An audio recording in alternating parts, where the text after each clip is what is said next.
I never thought I'd hear the words, "You're too stupid to handle money," spat at me like venom in a room full of strangers. But there they were, hanging in the stale air of that Chicago divorce court like a noose. My husband of 12 years, Ethan Hargrove, the golden boy of Wall Street derivatives, leaned into the microphone with that smug Harvard grin and declared it to the judge like he was reading from a script he'd rehearsed in front of his mirror.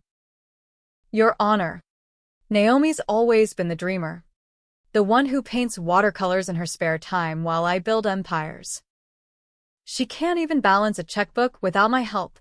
How's she supposed to manage alimony without blowing it on art supplies?" The gallery tittered, a ripple of pitying laughs that made my cheeks burn. But I just sat there, hands folded in my lap, staring at the scuff marks on the oak table. Because if I looked up, I'd see the lie in his eyes and shatter everything right then. What he didn't know, what no one knew, was that I'd been carrying his secrets for over a decade. The kind that could topple his empire like a house of cards in a hurricane. And today, in this very room, I was done playing the fool. It started 12 years ago, back when Ethan and I were the envy of every cocktail party in Lincoln Park. He was the rising star at Goldman Sachs, trading options like they were poker chips, and I was the wide-eyed artist who just sold her first gallery piece, a moody abstract of the Chicago River at dusk that fetched $5,000 and made me feel like I'd cracked the code to the universe. We met at an opening in the West Loop, him in a tailored suit that screamed old money, me in a thrift store dress splattered with paint. He bought the painting on the spot, then bought me dinner at Girl and the Goat, where he whispered over plates of wood oven roasted pig face that I was the missing piece in his high-stakes life. "You're real, Naomi," he said, his blue eyes locking onto mine like a missile guidance system. "Not like these finance sharks who eat their young." I fell hard, the way you do when someone's words feel like sunlight after a Midwest winter. We married 6 months later in a backyard ceremony at his family's estate in the Gold Coast, with craft IPAs and mason jar wildflowers because I insisted on keeping it bohemian against his mother's pearl-clutching protests. "Darling, think of the optics," she'd cooed. But Ethan shut her down with a kiss on my temple and a vow that we'd build our own legacy. The first years were electric, weekends sailing on Lake Michigan, me sketching the skyline from his yacht while he closed deals that padded our accounts with 7 figures. I quit the rat race of freelance gigs, opened a small studio in Pilsen, and poured my soul into canvases that sold for enough to cover rent, but not much more. Ethan didn't mind. He said my art grounded him, kept him from becoming his father, the cold fusion merger king who divorced his mom over irreconcilable ambition, but cracks spiderwebbed in around year 5. Subtle at first, like the way he'd come home from client dinners reeking of bourbon and Chanel No. 5. Or how our joint accounts started dipping into the red despite his bonuses hitting 8 figures. I'd ask, gently, over breakfast at Wild Berry Pancakes, and he'd wave it off with that boyish charm. "Just a bad quarter, babe. Markets are fickle bitches." I believed him because loving Ethan meant trusting his chaos. And besides, I had my own shadows. See, I'd always been the fixer in my family, my brother, Jake, the black sheep who dropped out of community college to chase crypto dreams in Silicon Valley, only to crash and burn, leaving me to bail him out with student loans I co-signed. Ethan knew that story. He even helped wire the money once, calling it family karma. Little did I know, karma was about to bite us both in the ass. The real fracture hit on a rainy Tuesday in 2018, when Ethan's firm got dragged into a Senate hearing on high-frequency trading scandals. Whispers of insider deals, algorithms rigged to front-run retail investors, nasty stuff that could land you in orange jumpsuits if the SEC sniffed too close. Ethan came home pale as lake effect snow, slamming his briefcase on the kitchen island so hard the wine glasses rattled. "They've got nothing," he muttered, but his eyes darted like a cornered fox. That night, over takeout from Lou Malnati's, he confessed not the full truth, but enough to hook me. I might have been a rule or two. Nothing major, just to keep us afloat. If it comes out, we're done. Bent a rule? Try this. Ethan had been siphoning funds from a slush account, laundering them through offshore shells in the Caymans to cover gambling debts he'd hidden since poker nights at the Signature Room turned into high roller comps in Vegas. But the kicker? The rule involved me. He'd forged my signature on a power of attorney, listing me as the compliant spouse on regulatory filings, making it look like we'd both signed off on the shady trades. If the feds came knocking, I'd be the fall guy, the naive artist wife too stupid to notice her own name on felony forms. I should have walked then, packed my easels and bolted to my sister's in Milwaukee. But Ethan knelt by the bed, tears streaming, promising it was a one-time glitch. "You're my rock, Naomi. Without you, I'm just another suit in the churn, and God help me, I stayed. Not just for love, but for the lie we'd built, the perfect life. The one where I painted sunrises and he chased sunsets of profit." I started digging quietly, hacking into his browser history on the sly, nothing illegal. Just wife intuition with a dash of Google foo, uncovering emails to a Cayman fixer named Raul. Spreadsheets of ghost trades totaling $2.7 million. I confronted him once, in the shower with the water scalding our skin, and he flipped the script. "You think you can handle this world? Go back to your little pictures." This is man's work. It stung, but I swallowed it, shredding the printouts and burying the USB in a paint tube, telling myself it was protection for us, for the future kids we talked about but never had. Years blurred into a tense détente.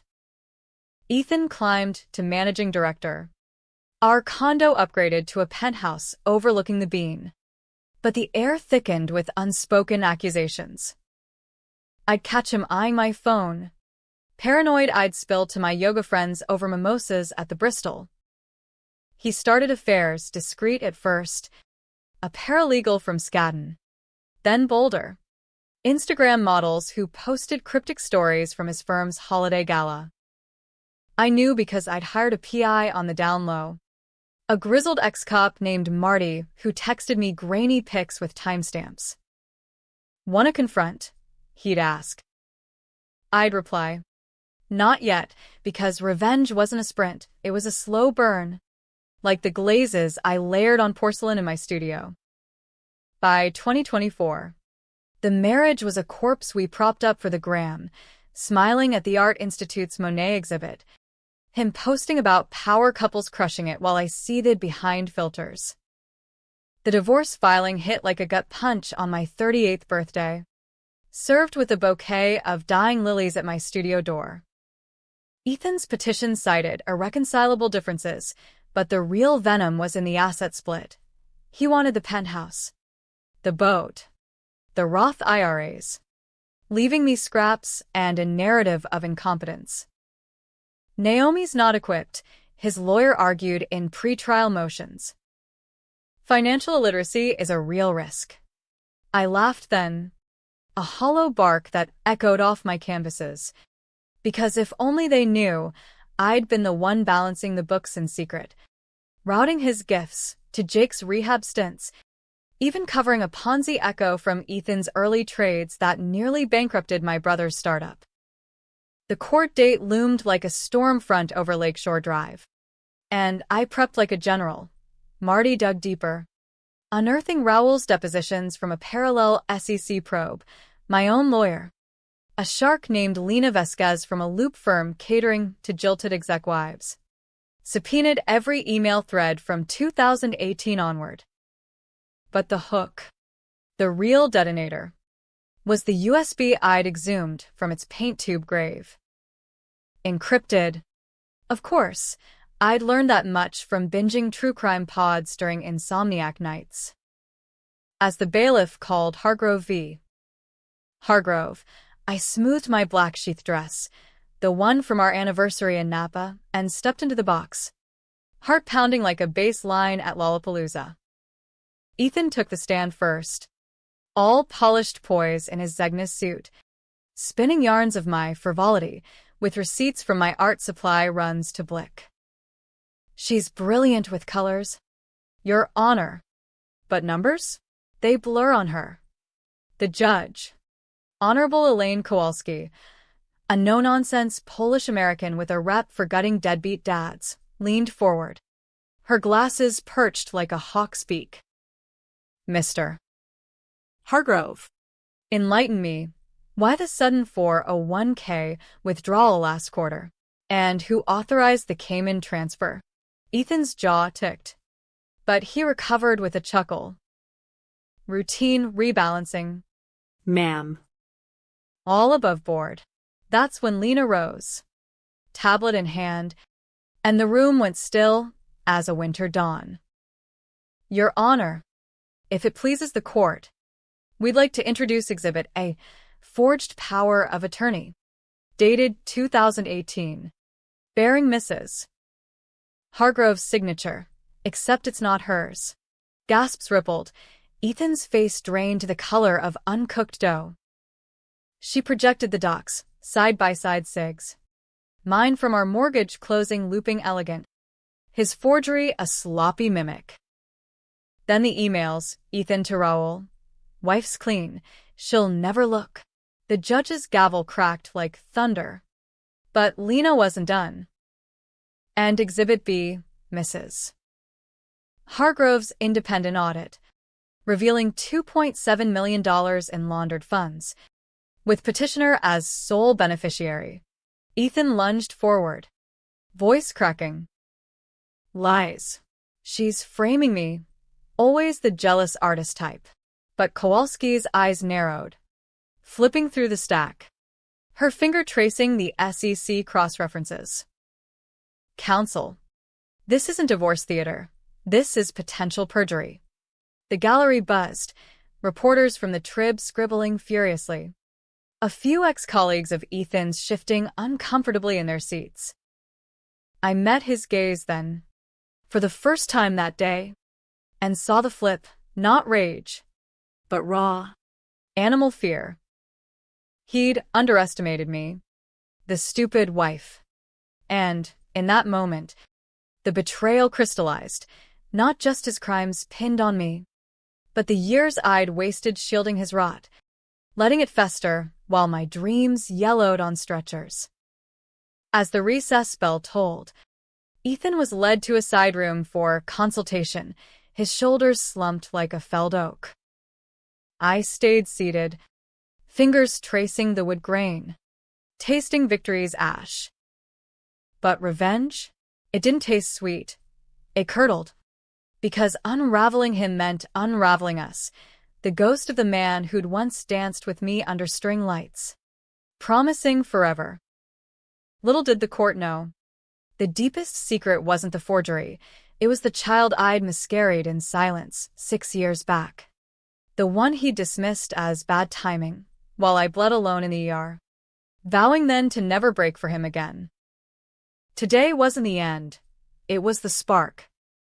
The afternoon session dragged like a freight train through the loop's underbelly.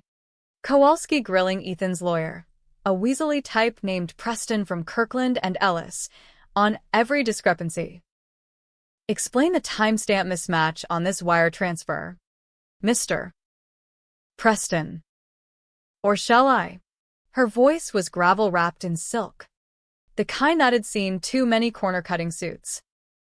Preston stammered about clerical errors, but the judge wasn't buying. She ordered an immediate forensic review, freezing assets pending investigation.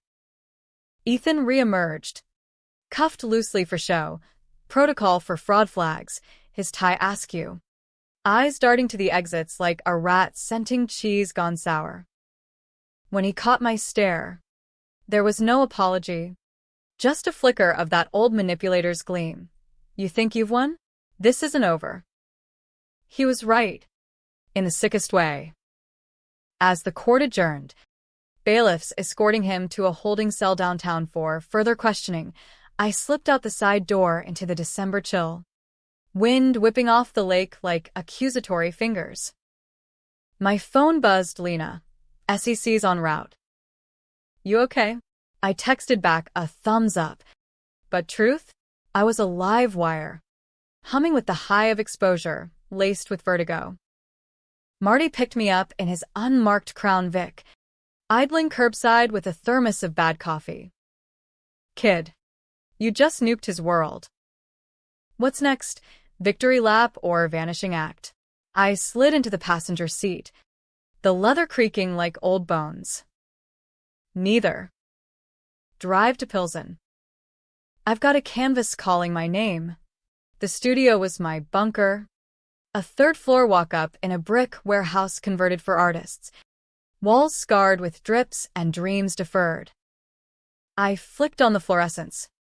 The hum a white noise bomb. And uncapped a tube of burn umber, squeezing it onto a palette like blood from a vein. The easel held a half-finished piece, a fractured skyline, buildings leaning into each other like conspirators, shadows pooling where light feared to tread. Tonight, I'd paint the courtroom, the pale pallor of Ethan's defeat, the judge's gavel a thunderbolt splitting the frame. But as bristles met canvas, my mind replayed the flips, the betrayals stacked like Jenga blocks on the brink.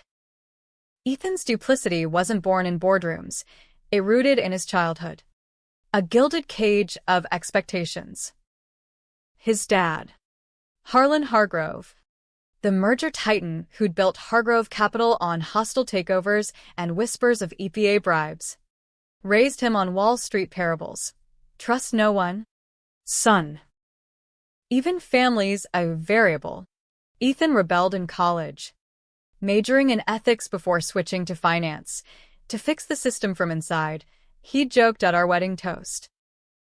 But power's a siren, and by our 5th anniversary, he'd mirrored the man he swore to eclipse, justifying the first skim as survival in the Shark Tank. The gambling? That was the worm in the apple. Starting with March Madness bets in a Princeton frat house, escalating to private jets to Atlantic City, where whales like him lost fortunes on baccarat. I discovered the first maxed Amex in 2016, statements hidden in his golf bag. But he flipped it. This is stress relief. Naomi.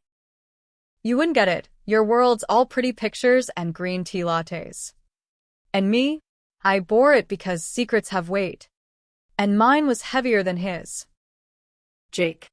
My brother, the one with the meth head grin and eyes like shattered glass, hadn't just flamed out on crypto. He'd pulled me into his vortex years before Ethan. In 2012, pre-marriage, Jake roped me into a sure-thing investment, his buddy's weed startup in Colorado. Pre-legalization gray market. I fronted $50K for my gallery windfall, co-signing loans with forged optimism. When it imploded, bust by feds for interstate trafficking, Jake vanished to Vancouver, leaving me holding the bag, liens, lawsuits, a felony shadow that could have tanked my visa for that Paris residency I'd dreamed of. I confessed to Ethan early on, tear-streaked over dim sum in Chinatown, and he hugged me fierce. We're in this together. I'll make calls. He did, lawyers, payoffs, a quiet settlement that buried the paper trail. But in return, loyalty. Unquestioning. The kind that let him forge my name when his house of cards wobbled. Now. With the judge's discovery rippling outward like a stone in the Chicago River, the fallout cascaded. By evening, my inbox overflowed. Tribune alert. Wall Street was Face's fraud probe in bitter divorce, with my face blurred in the stock photo. But Ethan's mug clear as a wanted poster. Jake called from some burner in Seattle. Voice slurry. Sis. You see the news? That prick deserves it. Remember 15. When he loaned me for the cabin. That was your money. I hung up mid-rant. Because yeah, the cabin, our romantic getaway in Door County, was collateral for Jake's latest scam. Ethan dipping into our savings without a word. Betrayal's a family affair. It seems. Lena met me at the studio post-midnight, bearing Thai from Spoon Thai and a bottle of Malbec. The judge is furious, talking contempt charges. But Ethan's team's lawyering up, hinting at countersuit for defamation. She poured, clinking glasses in a mock toast. To truth bombs. We talked strategy till the wine ran dry. Asset freezes meant I'd get the penthouse by default. Alimony tripled. Maybe even a slice of his deferred comp. But the controversy brewed in the what-ifs. Would the SEC drag me under as accomplice? Had I enabled him by staying silent? Lena, with her tattoos peeking from her blazer cuffs and stories of her own messy split, leaned in. You're not the villain here, Naomi. But revenge? It echoes.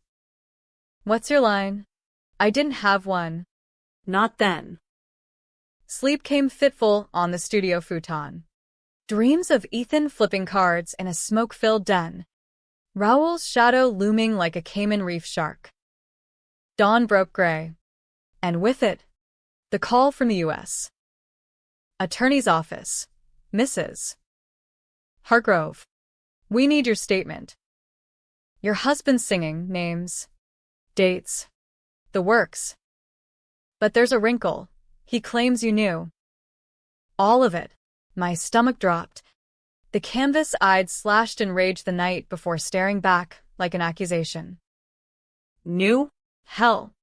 I'd buried it deeper than he ever guessed. But if I flip now, rotted Jake's old skeletons to save my skin? That was the real dilemma. The one that'd split readers down the middle. Loyalty to blood or the law's cold blade. The pretrial hearing was a circus. Media vans clogging Wacker Drive. Protesters from Occupy Wall Street 2.0 chanting, "Jail the thieves," outside the Dirksen building. I arrived flanked by Lena and Marty, dodging Mike's thrusts like spears. Naomi, did you suspect? Is this feminist payback? Inside, the air reeked of desperation. Ethan's new counsel, a silver fox from Quinn Emanuel, motioning to suppress the emails as marital privilege. Kowalski shut it down with a glare. Privilege doesn't cover felonies. Counsel. Then Ethan testified. Voice steady but eyes hollowed. Naomi was complicit. She signed off emotionally, if not literally. Our marriage was a partnership in survival. Lies. Layered like varnish. But they landed. The gallery murmuring about shared sins. I took the stand next, swearing on a Bible that felt heavier than lead, recounting the forgery, the nights I'd wept over his debts, the miscarriage he dismissed as not the end of the world. I protected him, I said, voice cracking, because love makes monsters of us all. The twist hit like a sucker punch during Cross. Preston produced a recording, grainy audio from our 2018 shower fight. My voice muffled but clear. I know about the transfers. Ethan. Just fix it. Out of context. It damned me, in full. It was plea, not plot. The room erupted. Judge banging for order. But the damage seeped suddenly. I wasn't just the betrayed wife. I was the enabler. The artist who'd traded morals for mortgage. Ethan caught my eye across the divide. A ghost of a smirk. See? We're the same. And in that heartbeat, doubt wormed in. Had I, by staying, by hiding Jake's crimes in tandem with his, Had I authored my own cage? As the gavel fell for continuance, I bolted to the ladies, splashing water on a face that felt like someone else's. Marty waited outside, cigarette dangling. He's flipping the board. Kid.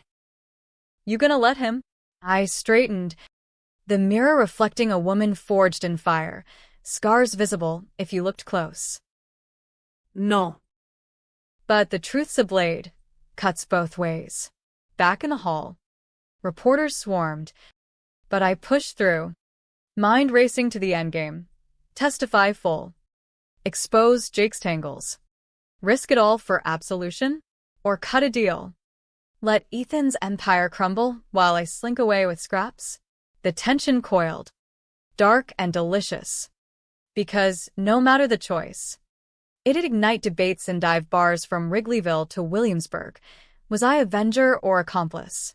Heroine or hypocrite? The line blurred. And in that gray, I found my power. Weeks bled into a fever dream of depositions and dawn runs along the lakefront, the city's pulse sinking with my own erratic beat. The SEC probe ballooned, ensnaring not just Ethan but a web of traitors who'd feasted on the same rotten fruit. Ghost all goes. Pump and dumps dressed as innovation. Owl, the Cayman ghost, lawyered up in Miami, spilling to feds for immunity and painting Ethan as the architect. He said the wife was the key, blind trust. Easy cover, Raoul's affidavit read, leaked to cranes in a splashy Sunday spread. My name trended on X. Hashtags like #FoxRevenger clashing with Gold Digger Gate. Memes of me as a bespectacled Picasso wielding a gavel. I ignored it, holing up in the studio, painting frenzies that birthed a series, shades of deceit, fractured portraits of Ethan in oils.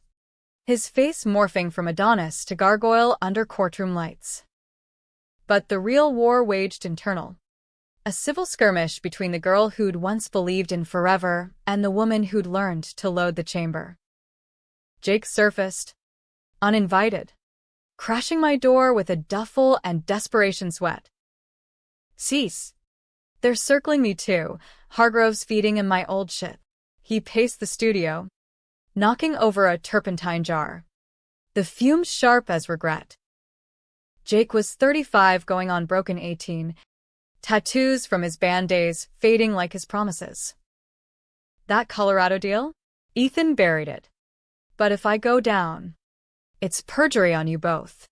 I poured him coffee, black as pitch, and listened as he flipped his tail, victim of the system. Big bro's betrayal. You carried me, Naomi. Don't throw me under now. Blood's thicker, they say. But mine curdled at the ask. Lie for him. Perjure for family. Damn the unraveling truth. Ethan's countersuit dropped like a grenade mid-December, alleging emotional abuse and financial sabotage. Mrs. Hargrove's knowledge enabled my distress. Lena shredded it in motions, but the sting lingered. Discovery unearthed my PI payments. Marty's invoices twisted as stalking evidence. The media flipped. Puff pieces on Ethan's plight in the Sun-Times, painting him the caged tiger, me the vengeful harpy. Protests outside the courthouse grew. A mix of Me Too marchers waving "Believe betrayed wives" signs and crypto bros decrying witch hunts on finance kings. I walked the gauntlet one frosty morning. Eggshells crunching underfoot, literal and figurative, shouts of traitor and truth-teller blending into cacophony. The climax crested on the eve of New Year's, in a sealed hearing that felt like Judgment Day in a velvet box. Kowalski, robes crisp as fresh snow, reconvened us in chambers, Ethan via video from MCC. Orange jumpsuit clashing with his pallor. This ends today, she decreed. Stack of sealed exhibits thicker than a King James. First, the audit. Ethan's empire audited clean on surface. But Lena's forensics peeled it raw. $4.2 million total. Laundered through my name. My art fund, as the innocuous front. Innocent spouse rule applies, Lena argued, citing precedents from Enron wives to Madoff mistresses. But Ethan flipped last, voice tinny over the feed. She knew. Judge. And worse, she hid her own. Ask about the brother. The bomb detonated. Jake's file. Subpoenaed in the sweep. Spilled. The 2012 weed bust. My cosigns. Ethan's clean-up loans that looped back to his gambling black hole. Kowalski's brow furrowed. The room's oxygen thinning. Mrs. Hargrove. Did you disclose these in filings? I swallowed. The truth a thorn. Not fully. I was ashamed, protecting family. Like I protected him. Ethan lunged at the screen. Virtual veins bulging. See? We're all crooks. She ruined me to save her junkie kin. Chaos erupted, lawyers objecting. Bailiff hovering. But the judge silenced it with a raised palm. Enough. This court's not for morality plays. But justice? It demands balance. Her ruling landed like a gut hook. Divorce granted. Assets split 70-30 my favor. Penthouse. Boat. A cool $1.80 mil in cash. Alimony till I'm 55. Ethan? Probation pending federal trial. License suspended. Empire auctioned to pay restitution. But the twist, the gut punch debate fodder, was the referral. Me to the U.S. Attorney for material emissions on the family fraud. Not charges yet, Kowalski intoned. Eyes kind but steel. But truth's a two-way street. Ms. Hargrove. Choose your path wisely. Ethan disconnected with a hollow laugh. His pale face the last frame, vindicated in ruin. Because, in exposing him, I'd cracked my own facade. Outside. Snow swirled like confetti from hell. Marty idling with heat cranked. By kid or what? I slid in. Numb. Tragic win. He loses everything. I lose clean hands. Jake bolted that night. Ghosting to parts unknown. Leaving a scrawled note. Sorry. Sis. Blood's not enough. I burned it in the studio sink. The ash curling like smoke signals. Ethan's trial loomed in spring. His pleas filtering through Lena. Drop it all. I'll cop to everything. Tempting, the clean ending. Me the Phoenix rising with a solo show at the MCA. Canvases of redemption selling out to guilty consciences. But I didn't. Come April. Under dogwoods blooming defiant in Grant Park. I testified. Full truth. Jake's ghosts and all. Feds cut me slack, cooperation credit. No cuffs, while Ethan drew 18 months in Oxford camp. White-collar purgatory with golf privileges. He wrote once. From the pen. You win. But we both lose the dream. I framed it beside my newest piece. Us dancing under lights. Half erased. Shadows claiming the floor. Was it happy? Tragic? You tell me. I walk the lake now. Free but fractured. Painting truths too raw for galleries. Ethan's out by fall. Scheming comebacks in whispers. Jake surfaces in postcards from Baja. Cleanish. Me? I'm the controversial core. No saint. No sinner. Just a woman who flipped the board and watched it scatter. In America's grind, that's revenge, not victory. But the messy mirror it holds up. And damn if it doesn't make you argue till dawn.